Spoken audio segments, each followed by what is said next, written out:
and he's saying that the country has to remain liquid. I presumptively can't spend the $9 billion to feed Americans because we have to be liquid for catastrophes and wars. I'm confused. Hold on. That is being, look, he's speaking like a businessman. On her Table for Five show on CNN, Abby Phillip sat down with a panel to dive into the hot topic of affordability and the ongoing government shutdown, and how all of this is affecting the lives of everyday Americans.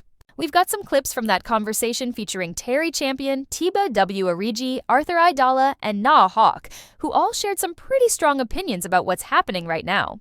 Let's see what Abby Phillip and her guests had to say, and I'll also throw in my thoughts along the way.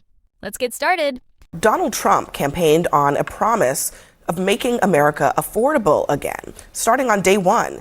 But here we are, 9 months into his presidency, and Americans are paying more for nearly everything.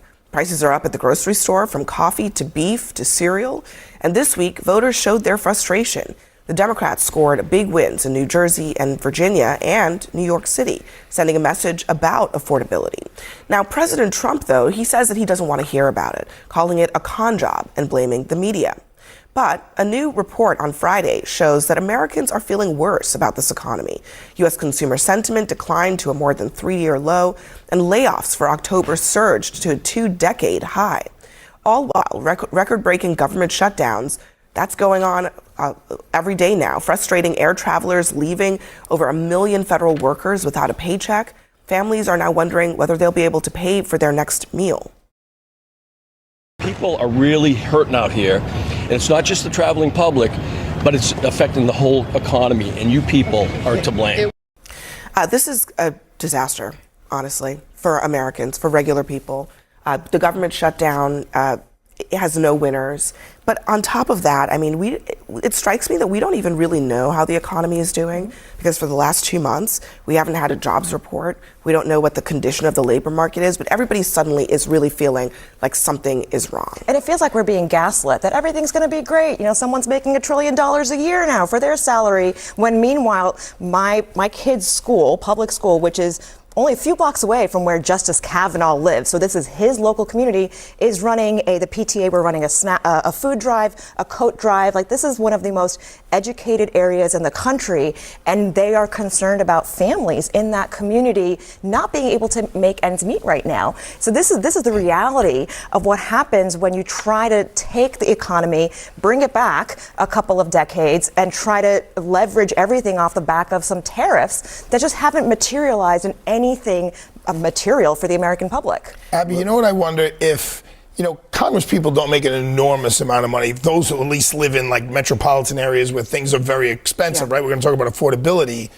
I wonder if their paychecks were frozen during these shutouts, whether we'd be going on almost 5 or 6 weeks, because their paychecks aren't frozen. Right. And if those Congress people and those senators went to their home constituents and went into those streets and saw the food drives and heard about people who don't have enough money to put gas in the car to go to a job, I wonder if both sides would take off their little Democratic pin and their little Republican pin and say, you know what I am? I'm an American.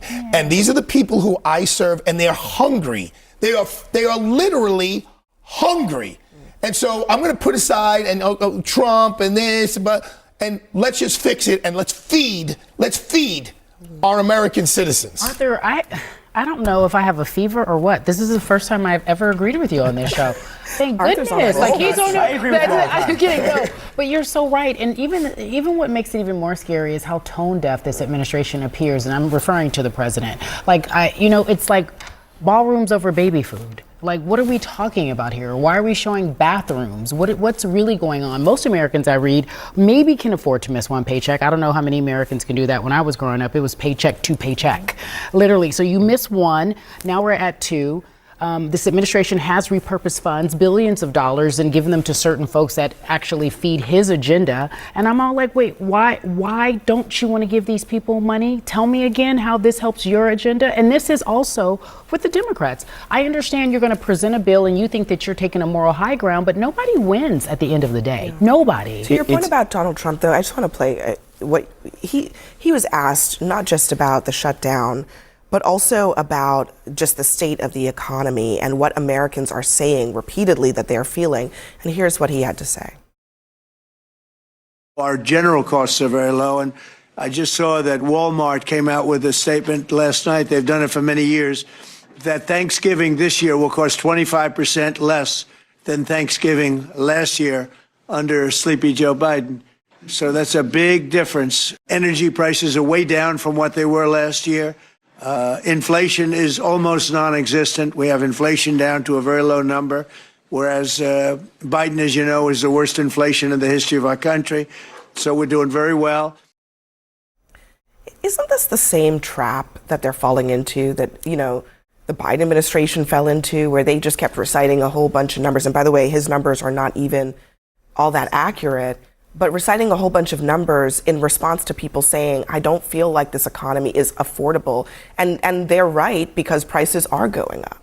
No, I think James Blair, the political director at the White House, was exactly right when he talked about last Tuesday, and that Republicans have lost the thread on the message of affordability. We need to get back to talking about that. And I think when the American people look at Washington, to all the points you just made earlier, this is not a way to go about doing business.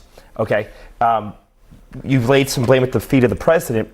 My thought is, and I echo what John Thune said a couple weeks ago when he was irate in a rarity on the Senate floor, and he said, we're just learning now that there's consequences of keeping the government shut down. And I think the American people are keep the government open, address my health care concerns, address my cost of living concerns, and do them in that order. But there's no reason to take it out on air traffic controllers, on SNAP recipients, and military members. Here's the problem with what they're saying. And honestly, it just doesn't sit right with me. The government shutdown, as painful as it is for everyday Americans, is really the only leverage Democrats have left. People keep saying, just reopen the government and then we'll talk about health care.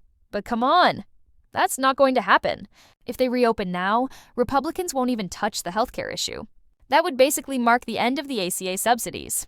And we're literally watching Donald Trump hold SNAP benefits hostage, telling states they can't even distribute food assistance. That's not leadership. That's using struggling families as bargaining chips. Then there's what Arthur Aidala mentioned to Abby Phillip, that maybe if members of Congress didn't get paid, they'd move faster to reopen. Sounds great, right? I mean, sure, if you're not doing your job, you shouldn't get a paycheck. Totally fair. But here's the catch. Look at people like Senator Rick Scott from Florida. He's worth somewhere between $250 and $750 million.